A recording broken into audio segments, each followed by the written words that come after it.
I keep getting invited to deliver talks at all kinds of literary festivals and events.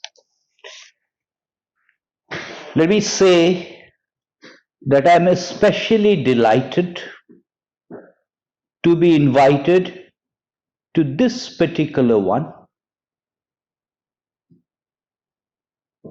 Unless I'm mistaken, this is probably the first time something like this is being done. One of the reasons I've been invited is because of my interest in translating. My interest in translating from Sanskrit to English. But I will come to that a little bit later. First, let me start with section 377 of the Indian Penal Code. Everyone who's listening in is aware of section 377. People are probably also vaguely aware that the Indian Penal Code of 1860 was largely drafted by Lord Macaulay.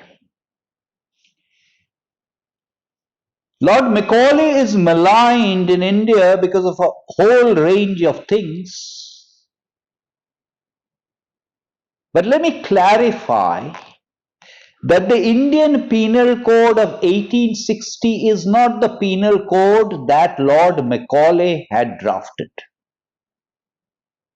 Lord Macaulay's draft of 1835 was very precise. Macaulay did not want to use expressions that were not specific and precise.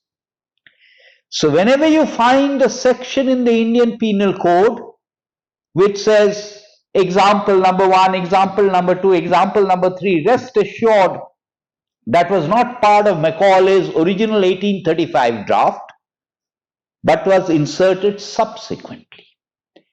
Section 377 is very vague, and section 377 particularly is not Macaulay. It was added later.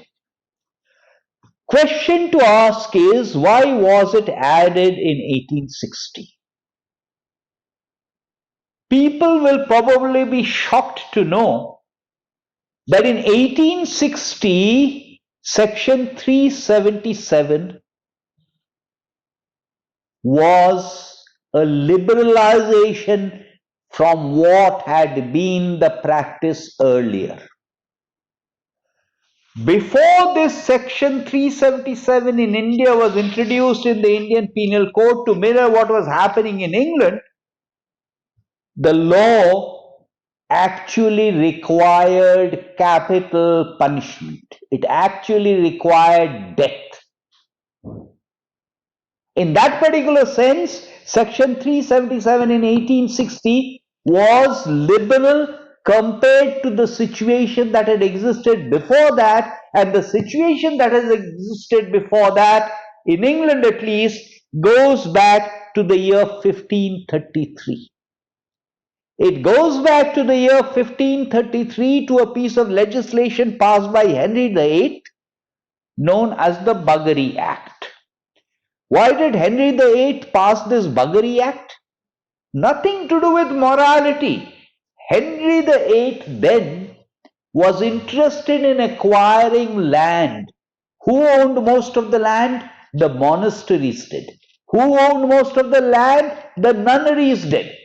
So it was because Henry VIII coveted the land that the Buggery Act was introduced. And we still have section 377. The reason I went off on this digression is to illustrate value judgments are very subjective. Value judgments are very context specific. I said earlier that I've been involved in the task of translating what is called Itihas and what is called the Puranas. Itihas, of course, means the Ramayana and the Mahabharata. And the Puranas are 18 Puranas, major Puranas known as Mahapuranas. It is difficult to date such texts. Itihasa, that is Ramayana and Mahabharata, is roughly from 500 BCE to 500 CE, a span roughly of 1000 years. The Puranas are roughly, again, not exactly, not accurately, because one can never do that, are roughly from 500 CE to 1000 CE, a span of 500 years.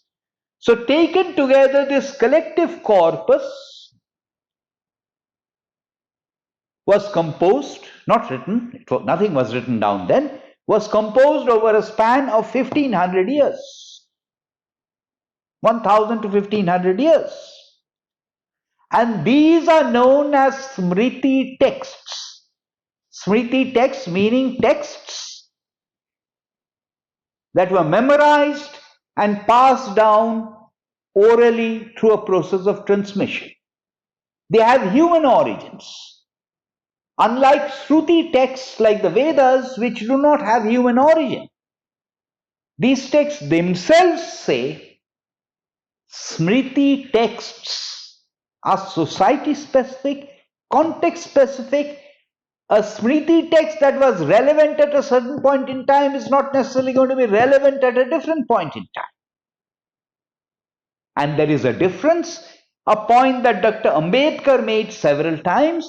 There is a difference between eternal dharma and sadachara. Sadachara is good behavior. As I was saying earlier, that when I translate these texts, sometimes with today's value judgments, and I will illustrate that today's value judgments are much less liberal than the value judgments in 1500 BCE or 1000 BCE or 500 BCE. When I translate these texts, people use today's value judgments and find it very difficult to accept the liberalism that existed in these texts because one is using today's lens. Let me give an example which has nothing to do directly with what I am talking about. This is a story written by Bertrand Russell.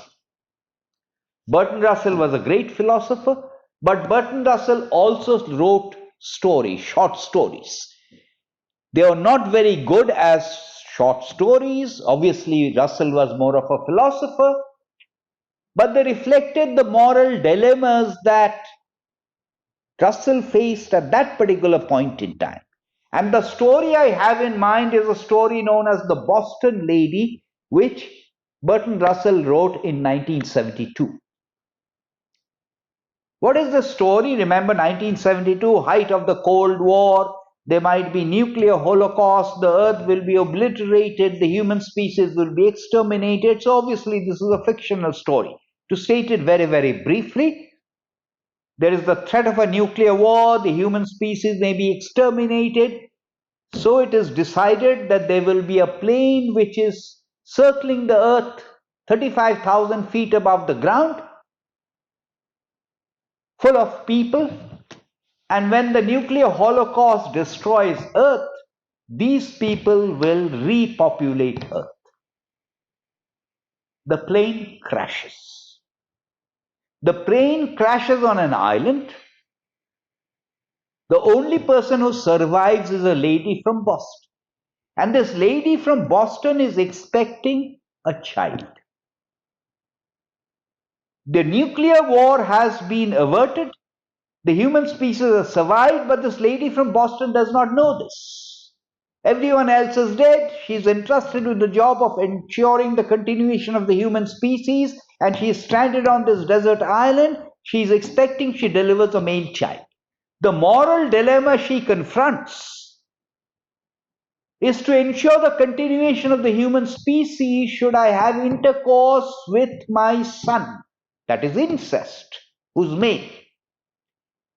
This is the moral dilemma. In the interests of propagating the human species, she decides to do that.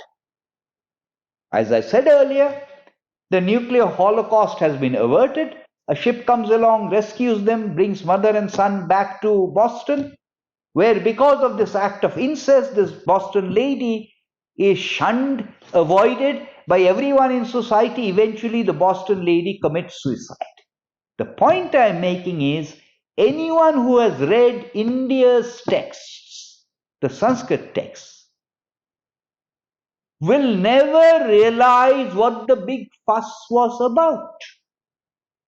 Because the notion of dharma did not permit these kinds of moral dilemmas to surface. In the Mahabharata, there is a story about Vishwamitra, the angry sage Vishwamitra. People on earth were terrible, they were wicked. Indra did not rain down on earth for 12 years. So there was famine, there was drought, there was no food to be had. And to state the story briefly, the sage Vishwamitra was wandering around in search of food so that he could feed his wife and children. He came to a house where he found the householder with a little bit left from the carcass of a dog. And there was a discussion and a debate between the householder and the sage Vishwamitra about whether a Brahmana should eat non-vegetarian food. If he should eat non-vegetarian food, should he eat the meat of a dog which is regarded as a polluted creature? If he eats the meat of a dog which is regarded as a polluted creature, should he eat the hindquarters, so on and so forth? Now, all of this is sadachar. It has nothing to do with dharma. I said the society then was far more liberal. In the Mahabharata, we are told, and this is an incident that in the Mahabharata we are told, there was a sage named Uddalak, and Uddalak had a son named Shetaketu. One day Shetaketu noticed a strange woman came, looked at Shetaketu's mother and said, "Come, let's go." Shetaketu went to his father and said, Father, what is this? My mother has gone off with a strange man. And Uddalak said, so, that's the way things are. She's gone away to amuse herself with this man. She will come back after she has met her desires. Shetaketu said, how is that possible? How can that be? And the Mahabharata tells us that Shetaketu instituted the system of marriage as we know it in the sense of faithfulness and chastity. Before that, the society was far more liberal. In the Mahabharata and particularly in the Upanishad, because this is a story from the Upanishad, we are told the story of Jabala and Satyaka, where Jabala told Satyakam, you go and say you do not know who your father is, because as we all know, paternity is speculative. Well, before paternity tests, maternity is certain. There were definitions of different types of marriage. There were definitions of putras, all of sons, all of which reflected this liberalism in society. If we see a picture of Draupadi being disrobed, typically it will draw on Raja Ravi Verma. Raja Ravi Verma's painting with Draupadi draped in a sari, that sari being dragged away by Dushashan. In that day and age, no one wore a sari. Men, women alike wore a lower garment and an upper garment. But our sensibilities today do not allow us to visualize Draupadi like that. When Sita is being taken away by Ravana, we all know that she flings her ornaments down. She also flings down her upper garment. Translators who have translated the Valmiki Ramayana could not bear themselves to translate it, so they sort of generally they just suppress that verb. The four objectives of human existence are known as dharma, artha, kama, moksha. There are plenty of texts on Kama Sutra, Kama Shastra, and this is much beyond Vatsayan. Vatsayan is only one. Unfortunately, very few people read Vatsayan or any of the other texts. We only read one particular chapter which is about the postures. If you read the entire text, you will find a society that is much more liberal. In terms of our dynasties, we had Surya Vangsha and Chandra Vangsha. Surya Vangsha is the solar dynasty, Chandra Vangsha is the lunar dynasty. How did the lunar dynasty start? The lunar dynasty started because of a king named Sudumna. Sudumna entered a grove where Shiva and Parvati were amusing themselves in private. And therefore a curse had been placed on that grove that any male who entered would immediately turn feminine. That is how Sudumna turned feminine, became Ila, married Buddha, Chandra's son, and gave birth to Pudurava, the progenitor of Surya Vangsha. So this free transition from male to female, feminine to it characterizes all of our texts, whether it is Amba, Shikhandi, whether it is Arjuna marrying Ulupi, giving birth to Iravan, whether it is the concept of Ardhanarishwar.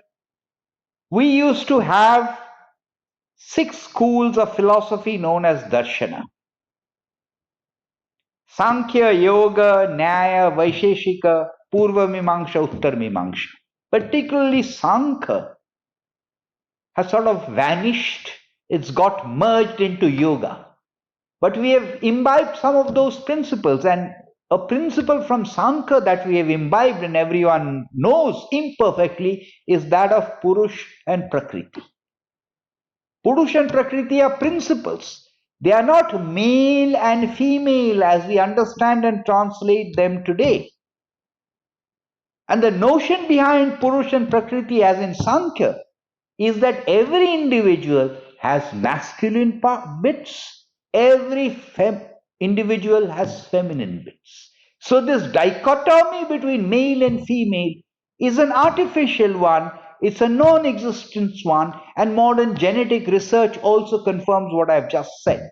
So what is the sum and substance of what I'm saying? The sum and substance of what I'm saying is the world as depicted in our texts of 1533 BC, let us say, was far, far more liberal than Henry VIII, and 1533 CE, the Buggery Act reflected in section 377. And if we have problems accepting the liberalism in our Smriti text, the problem is not with the text, the problem is with us and with today's value judgments. Thank you very much.